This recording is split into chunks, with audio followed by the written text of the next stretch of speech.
The second lesson of contemplation, I see creating Father. Can you see God? To see the Father, the Creator, you will see Him today. Are you waiting for heavenly seeds, beloved birds of God? Yes, yes, Jesus compares the word to seeds, and He notices that the birds come and peck, and that the Lord also takes care of them in this way, especially about us. Here, I just poured fresh seeds into 3 feeders and look out the window as the birds burst into 3 throats. So I can already return to you because you are more expensive than many birds. And today the Lord sends us such oily, fatty seeds from heaven that I can't get enough of them myself. But I have to share. When I share, the Lord gives me more. And I need more. I need very, very much, that is, everything. Or nothing. But everything is better. I want to get and will get everything that a father wants to give his son. I hope that you, son, and you, daughter of God, will not offend your father by rejecting the dowry that should come with you into this world. Oh, if only you knew what a rich dowry you're supposed to have. So we'll keep getting it. We continue our great informational post and contemplation marathon. In the previous video, we got acquainted with the basis of contemplation, the ability to see the hand of God in dynamic action behind a seemingly mundane picture of the world. We talked about the importance of looking at the world around you through the eyes of faith, not through the eyes of random incidents. This is genuine vision. Otherwise, you can be kind of sighted but blind in both eyes. Above the turnover of life, you must realize that all this is directed by God, and that you are now in the center of His attention. I started and will continue with simple experiments, almost exercises of contemplation in the countryside, in the village where I live, because it's easier to become aware, to contemplate. When it's just you and God and nature, then it's easy to do. Here I want to offer you my most beloved and expensive sermon from Grigory Efimovich. I can't get enough of her. I've read it dozens, hundreds of times, and I know it by heart. This is an example of contemplation. After the church service, after praying to God, go outside the city into an open field on a Sunday or a holiday. Go ahead and keep going until you see a black cloud from the factory chimneys behind you, hanging over St. Petersburg and in front of the transparent blue horizon. Stand up then and think about yourself, how small, insignificant, and helpless you will seem to yourself, and what an anthill the whole capital will transform into in your mind's eye, people like ants swarming in it. And where will your pride, self-love, and consciousness of your power, rights, and position go? You feel pitiful, useless, and abandoned by everyone. And you will lift up your eyes to heaven and see God, and then you will feel with all your heart that you have only one Father, the Lord God, that God alone needs your soul, and then you will want to give it to Him alone. He alone will stand up for you and help you, and then He will find tenderness in you. This is the first step on the path to God. You don't have to go any further, but go back to the world and get back to your old business, keeping what you brought with you as the apple of your eye. You have brought God with you in your soul, you have gained tenderness when meeting Him, and take care of Him, and let through Him every work that you will do in the world. Then you will turn every earthly deed into God's work, and you will be saved not by your deeds but by your labor for the glory of God. Otherwise, working for your own glory, for the glory of your passions, will not save you. This is what the Savior said. The kingdom of God is within you. Find God and live in Him and with Him, and at least on every holiday or Sunday, at least mentally break away from your business and activities, and instead of going to visit or theaters, go to an open field to God." End quote. I highly recommend that you reread the previous article on contemplation. It's a revelation from God. It's not even mine. It's for me and for you. The first principle of contemplation, I remind you briefly, is to recognize what is happening around you not by chance, but by the action of God, who in some mysterious way notices, highlights, and puts you in the center of this action. That's why I say, and Grigory Rasputin says, that it's better to do it in nature, one-on-one with God, which, by the way, is part of a great informational post. Get out. Go out into nature, to a place where no one sees you and you don't see anyone. Well, or go to the park. I love parks. I grew up right next door to a huge city park. Thank God for that. Even Jesus sometimes went to deserted places, that is, away from people, and there he prayed, rested his soul, and contemplated the Father. You see, friends, contemplation is not contemplating nature, the weather, ducks and squirrels, not just contemplating creation. This is the contemplation of the Father. This is the contemplation of the creation of the Creator. This is the goal of contemplation. This is contemplation. It's not just something interesting to notice, to see the Father, moreover, to see the Father creating in action at this very minute. You can contemplate the Father right now. Seeing his face is one thing. That's not what we're talking about now. The Father only reveals his face to whom he wants. But everyone can and should contemplate the Father. Understand that you are not contemplating nature when you look at nature, at everything in general. You are contemplating the Father. You are contemplating the Creator at work. That's what Jesus said. But Jesus answered them, "My Father has been working until now, and I have been working." The Gospel of John, the 5th chapter, the 17th verse. He did not say this to show off, but so that the children of God could repeat these words after him. And then Jesus said something else that we should learn and repeat after him. Then Jesus answered and said to them, "Most assuredly I say to you, the Son can do nothing of himself, but what he sees the Father do. For whatever he does, the Son also does in like manner. For the Father loves the Son and shows him all things that he himself does, and he will show him greater works than these, that you may marvel." The Gospel of John, the 5th chapter, the 19th and 20th verses. Jesus Christ is a perfect contemplative. His strength, as he admits here, is that he sees the creating Father. Doing what? Heaven and earth? A retrospective of creation? Or does Jesus see the creating Father new worlds? No, Jesus' attention was focused directly on what was happening around him, in his field of vision, in his world, in the world of Jesus, the Son of Man. Jesus saw everything that other people saw, but he saw behind all this. He just accepted it, as we should. That this is what it means to see the creating Father, creating your situation, creating a backdrop of Pharisees, a wall of Sadducees, of the sick and skeptics, the poor and the rich, people and birds, herbs, trees. We've been brainwashed into thinking that everything happens by accident. Jesus, on the contrary, saw the creative Father behind all this. What did he see? Once again, the same as the others. The same thing that you see. He didn't have a rear-view camera. He didn't have an earpiece in his ear through which they broadcast to him what his Father was doing now, what he was doing. There was no separate monitor, text, or picture display in front of his eyes. He saw the same picture that you see. He saw her differently. He thinks differently. And the trick is that he teaches his students the same thing. He is not a magician who surrounds his life with obscure things, secrecy. He teaches his students to see the same way he does, because it's not just possible but necessary to be a full-fledged son or daughter.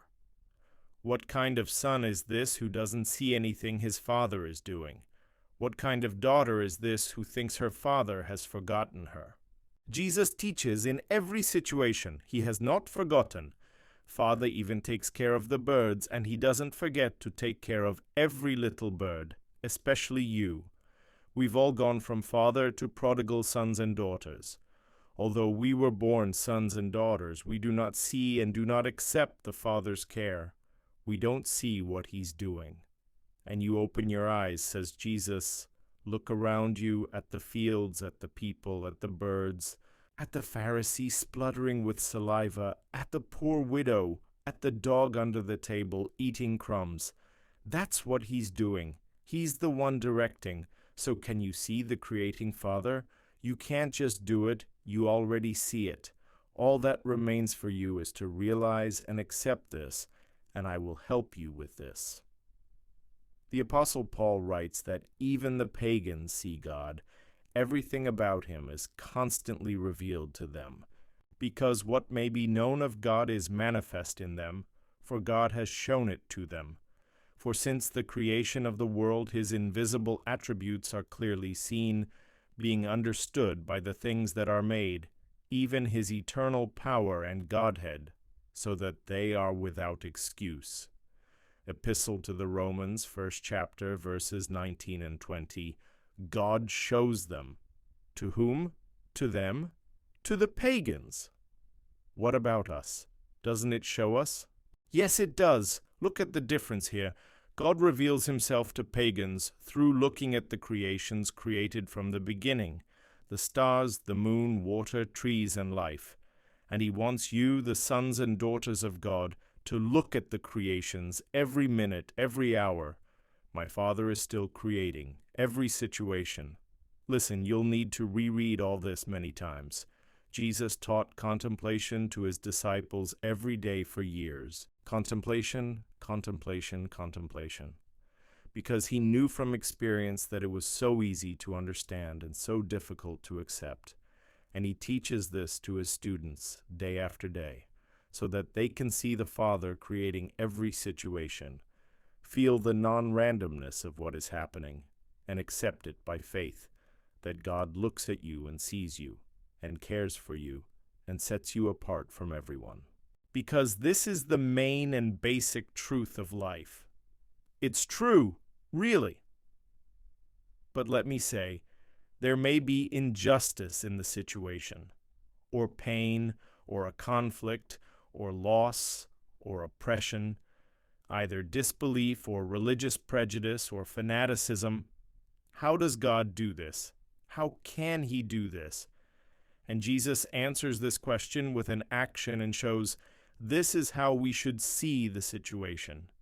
He steps into this picture. He brings himself into the center of what is happening.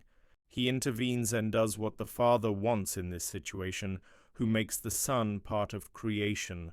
Creation right here and now.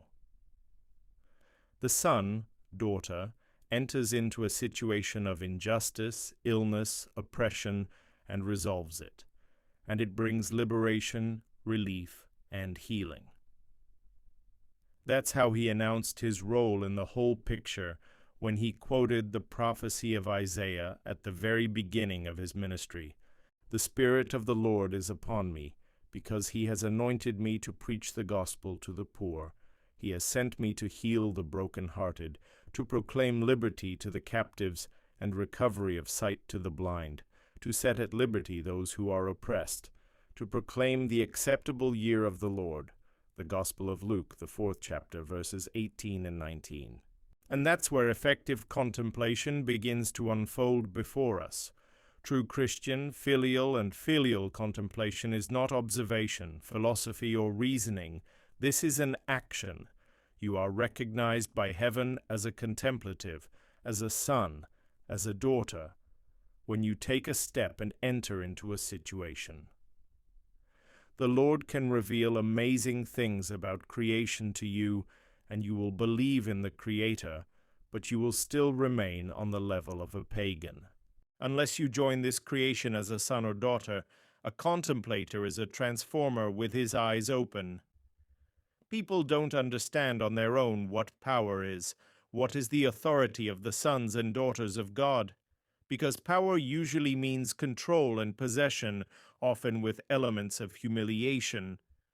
But that power is limited, stupid, fleeing, destructive, human.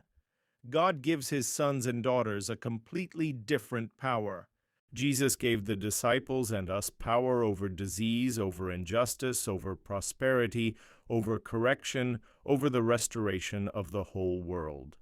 The contemplative does not withdraw from life, does not run away from it, does not run into the forest, into solitude, except for a while. By faith, he enters into the situation that the Father creates, as a co-creator. That's why the Father left so many imperfections around you, so that you could realize and open your sonship to God. You can complain about your situation, about your world. That's what pagans do. You can scold those and those, look for the culprits, and so on. But then you will waste all your strength, all your attention, not on seeing and accepting the obvious, the creative Father, and inviting you, son and daughter, to step in and create a situation with him. Do you hear that? You might say, but I don't have the strength, skill, power, or resources to do this. You have everything. You have as many resources as Jesus Christ, only more. Most assuredly, I say to you, he who believes in me, the works that I do, he will do also, and greater works than these he will do, because I go to my Father. And whatever you ask in my name, that I will do, that the Father may be glorified in the Son. If you ask anything in my name, I will do it. The Gospel of John, chapter 14, verses 12 through 14. Jesus went to his Father and left you and me in his place. Come on, kids, create your own world. Fill it up, make it beautiful, favorable, joyful, and I'll give you everything for that. Everything, everything, everything. Come on, you say, well, it's impossible. The impossible is possible for men to God, and with him to his sons and daughters. He creates a situation, any situation. And when you step into a situation, God creates with your hands. But your mind still resists. It gets smart. It screams, but aren't we already in a situation? Aren't we already trying to do something? Why don't we have this power? Don't get smart. Do you hear, mind? Don't get smart. Tell your mind, and it will have to listen to you. Mind, don't get smart. Say it out loud. Don't get smart. See how simple it really is. No, we are not in a situation. Until we enter into contemplation, we are not in a situation. As the Apostle Paul says, we wave our arms, beat the air.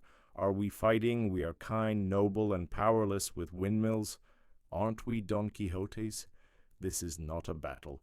It's running on the spot. This is the enemy's trap, so that you are constantly fighting against something. Fighting. No. The Son cannot create anything of himself unless he sees the Father doing it. You are that son, you are that daughter, who can't do anything unless you see your Father doing it. You have to enter into contemplation, and then you will see the situation in a completely different way. It's completely different. You will see that the door that you couldn't open even with a sledgehammer and crowbar can be easily opened with the push of a button. You will see that a problem that seemed unsolvable is solved in a few words. You will see that something that seemed impossible has somehow been accomplished by itself. Well, how do you like it? The thing is, it's true, and you'll find out. It resonates right inside. That's what you've been waiting for, searching for all your life. So you found it. The Lord said, "Seek, and you will find." The angels have brought you to this understanding. But again, to see and accept it like everyone else, you can only do it through contemplation. Your bully mind will insist that it's all accidental, that you won't succeed, that it's all for someone else, maybe. He's lying. For you, you. As much contemplation as you have is normal. As much is enough to take the first step, to enter the situation, to enter the stage of your story which has been waiting for you. Enter the situation with faith, even the smallest one. The locomotive does not wait for steam to accumulate in the boiler for the entire journey. Have some steam, let's go. You, in your story, in the story of your own life, have so far been at best a sidekick, in episodes. At worst, he's a pest to himself. You didn't create, you did. But now you're coming forward. You're stepping onto the stage of your life, as a son, as a daughter.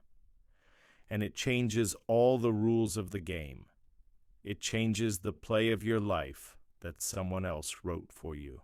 Instead of you, someone else. Now you step onto the stage as the main character and as the author of what will happen next. You don't run onto the stage out of breath and apologizing.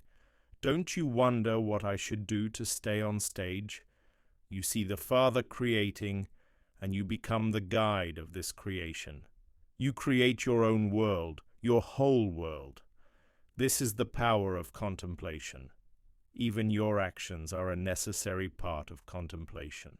If you remain contemplative like Buddhists or bystanders, frightened or indifferent observers, and do not enter into the situation, then you are not contemplating. So you have to learn. If you enter into a situation blindly, according to the rules set by someone else not Father, then you are also not a contemplative. A contemplator is a transformer with his eyes open. Reread this material again and again, friends. And in the following video, we'll look at practical examples and in practice in your life. Let's consolidate these 2 lessons of contemplation, vision, and action. But once again, it will be interesting only for creators, only for those who want to be an amazing, omnipotent creator of their world. For those who want everything, who want to make their whole world happy, you can't just do it, you're wired to do it.